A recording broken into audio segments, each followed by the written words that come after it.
का हिंदू जागा, ललकार से गूंजा ढाका।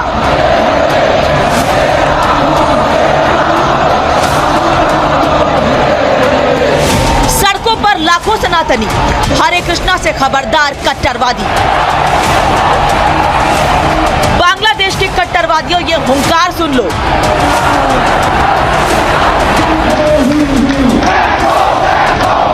हिंदुओं पर अत्याचार करने वालों, ये ललकार सुन लो। भगवान राम और कृष्ण के भक्तों के ये जोरदार नारे, ये आसमान तक गूंजती आवाजें, ये एक सबूत है कि बांग्लादेश में हिंदुओं के सब्र का बांध टूट चुका है। बांग्लादेश के चटगांव से लेकर राजधानी ढाका तक हिंदुओं का जनसैलाब सड़कों पर उतर आया है। हिंदुओं के खिलाफ हिंसा करने वालों के लिए यह चेतावनी है कि अब बस बहुत हुआ, अब हिंदू चुप नहीं बैठेगा। जलते बांग्लादेश में हिंदू अपनी सुरक्षा के लिए खुद उठ खड़ा हुआ है।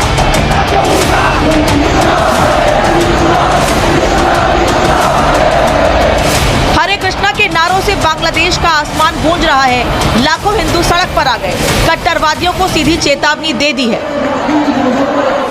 मानवाधिकार संगठनों को आगे आना चाहिए। संयुक्त राष्ट्र संघ, मानवाधिकार परिषद और संयुक्त राष्ट्र संघ से मैं अपील करता हूं कि वो हिंदुओं की रक्षा के लिए, उनके अधिकारों के रक्षण के लिए एक स्वर पैदा करें, तत्काल प्रभावी कोई कठोर कार्रवाई करें। पिछले एक हफ्ते में बांग्लादेश में जो हो रहा है, पूरी दुनिया देख रही है। कैसे कट्टरवादियों ने हिंदुओं को निशाना बनाया, महिलाओं के रेप किए, बेटियों को किडनैप किया, बच्चों समेत परिवार खत्म कर दिए, घरों को आग लगा दी। इसके बाद अब हिंदुओं का गुस्सा फूट रहा है। यही वो समय है जब बांग्लादेश के हिंदुओं को तत्काल उनके लिए सीमाओं को खोला जाए और उनको नागरिकता दिया जाए और यहाँ पे उनकी जान बचाया जाए। बांग्लादेश के हिंदुओं ने अपनी सुरक्षा के लिए प्रण कर लिया है, जिसकी बानगी ये तस्वीरें हैं। सड़कों पर लाखों हिंदू उतर गए हैं, एकजुटता दिखा रहे हैं, कट्टरवादियों को मुंह तोड़ जवाब देने की ठान ली है। सिर्फ अपने लिए नहीं, बल्कि बांग्लादेश के हर अल्पसंख्यक के लिए हिंदू उठ खड़ा हुआ है।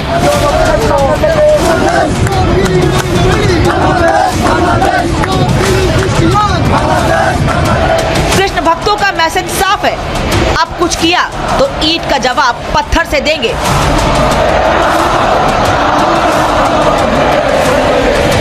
Bureau report, Republic Bharat.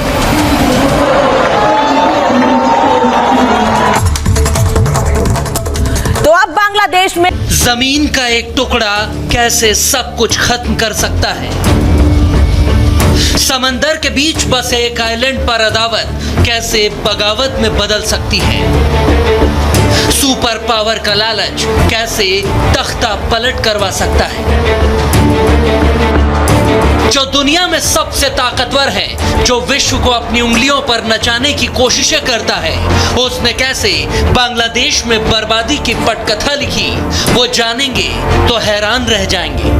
दावा है कि अमेरिका की महत्वाकांक्षा ने शेख हसीना का शासन नीलाम कर दिया, सत्ता से बेदखल करवा दिया, लोकतंत्र बनाम तानाशाही का नाम देकर कैसे ढाका को सुलगा दिया।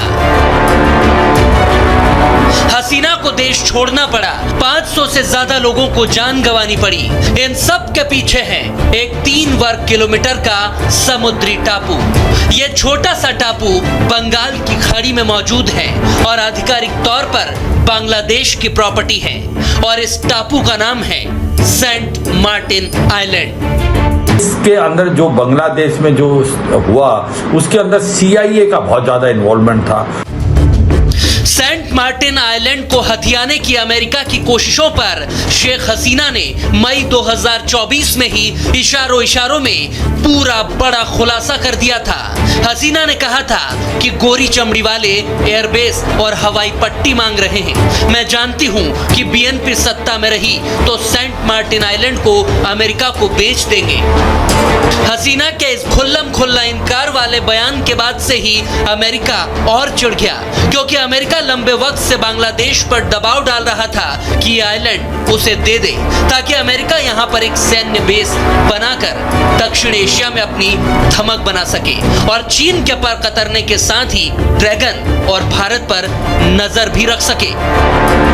वो शेख हसीना के ऊपर प्रेशर डाल रहा था कि जो सेंट मार्टिन आइलैंड है जो बे ऑफ बंगाल में, वो उसको एक मिलिट्री एयर बेस बनाने के लिए दे, जिसको वो जरूरी था कि वो चाहता था कि जो चीन की एक्टिविटी है बे ऑफ बंगाल में उनको काउंटर करे। आइलैंड शेख हसीना ने दिया नहीं, इसके बदले उन्हें कुर्सी गंवानी पड़ी। मगर अब वो फिर से क्या तख्ता पलट का बदला लेने की रणनीति तैयार कर रही हैं? क्योंकि पहले तो उनके बेटे ने कहा कि अब मेरी मां सियासत नहीं करेंगी, मगर जल्द ही जॉय ने बयान बदला और अब तो खुद शेख हसीना ने भी बांग्लादेश के नाम संदेश जारी कर दिया है और तख्ता पलट रिटर्न करने का ऐलान कर दिया है। उन्होंने कह दिया कि अगर मैं अमेरिका को सेंट मार्टिन आइलैंड दे देती तो शायद मैं भी सत्ता में बनी रह सकती थी। ये लोग छात्रों के शवों पर सत्ता चाहते हैं, देश नहीं छोड़ती तो और भी ज्यादा मौतें हो सकती थी।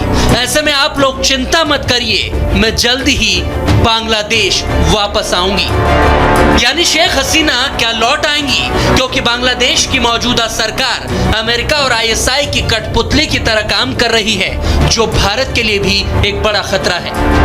कि उनको पता था कि उनके अगेंस्ट एक्शन होने वाला है और उन्होंने पूरी तैयारी कर रखी थी कि अगर मुझे जाना पड़े एक तरह के गृह युद्ध को बचाने के लिए, लोगों की जान को बचाने के लिए, तो मैं चली जाऊंगी। अमेरिका की कारस्तानी खुलकर सामने आ चुकी है। अब बस देखना होगा कि फिलहाल भारत में मौजूद शेख हसीना आखिर क्या दाव चलने वाली है। मोदी सरकार के सेफ हाउस में रह रही शेख हसीना किसी बड़े ऑपरेशन पर काम तो जरूर कर रही होंगी, ताकि फिर बांग्लादेश के पीएम की कुर्सी पर बैठ सके।